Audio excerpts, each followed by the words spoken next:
everything in this world worth saving. After an extended introduction that involves fighting against suspiciously advanced German military technology, BJ Blazkowicz awakens from a coma in a Polish hospital and finds himself face to face with the New Order. What this means is that the war has been over for years and Nazis are on top of the world. In fact, they're on top of the moon as well. Wolfenstein has always been about delivering bloody comeuppance to modern history's most hated villains, so you're going to be killing plenty of Nazis wherever you find them. So long as you don't get in the way of me killing Nazis, we'll see eye to eye. With a richly defined alternate history setting as a backdrop, the New Order also plays at bringing back a few gameplay elements that had died out during the evolution of shooters. And honestly, it feels like the world has room for a game that has you chowing down on gallon-sized cans of baked beans, polishing off a bowl of dog food, grabbing helmets and metal plates to armor up, then mowing down enemies with guns blazing in both hands. What have you been up to, Blazkowicz? Shooting, stabbing, strangling Nazis. Blasting things apart with loud, chunky weapons works on a basic level. Some of these weapons, like the auto shotgun, have a particularly solid feel to them and can do downright nasty things to a human body. It's rewarding to pull the trigger thanks to great feedback, but the game's combination of the old with the new is kind of an awkward mix that makes it tough to get the most out of the game's action. I'm sorry about your legs. Don't be. I've learned how to fly.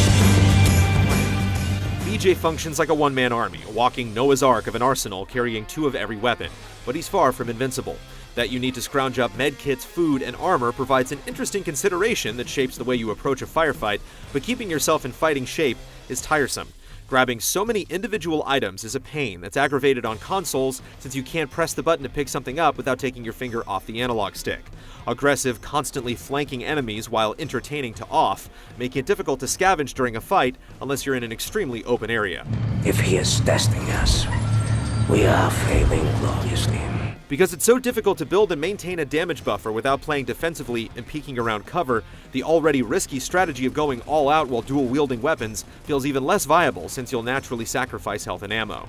You're rewarded with different perks depending on how you play, and a desire to unlock more perks may lead you to experiment, but it turns out that the most effective course of action in most scenarios is to play the game like a typical cover-based shooter that also forces downtime to replenish your health.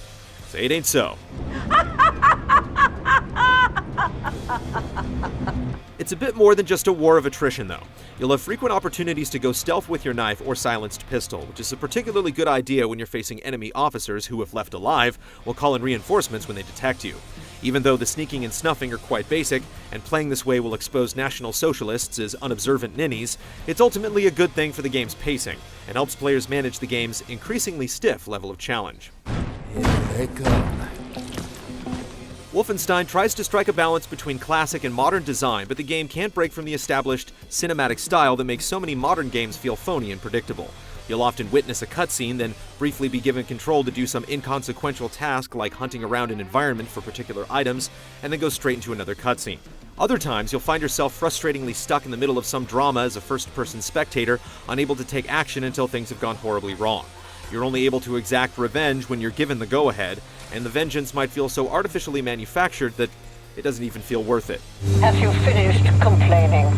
These Nazis aren't going to kill themselves, though, and the New Order will take you on a fairly lengthy tour of duty that's sometimes capable of impressing and even surprising you with environments detailed enough to feel like real places rather than simple video game levels. Despite a dumb plot, characters and relationships are sharply written and often border on believable. For now, this is top priority. There's also a second timeline in the game that provides minor differences in the experience if you decide to save one character over another, incentivizing a second playthrough if the first dozen hours didn't satisfy your bloodlust.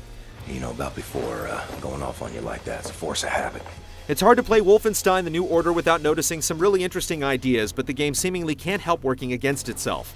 A multi-purpose laser weapon that you'll continually upgrade throughout the game is incredibly useful, and you'd really enjoy using it if it didn't constantly need to be recharged.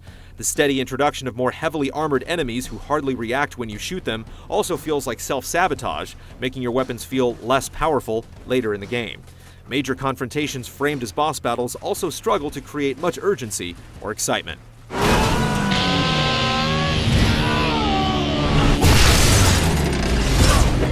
Wolfenstein: The New Order suffers from minor inconsistencies in nearly every aspect of the game, from its storytelling to its action. But the good news is, the game never feels consistently bad. Things are at least kind of interesting even when the pace lags or the story and gameplay don't quite line up. And from minute to minute, you're engaged in meaty, challenging combat that rewards smart, tactical play that results in plenty of dead Nazis. Even if there are a few kinks.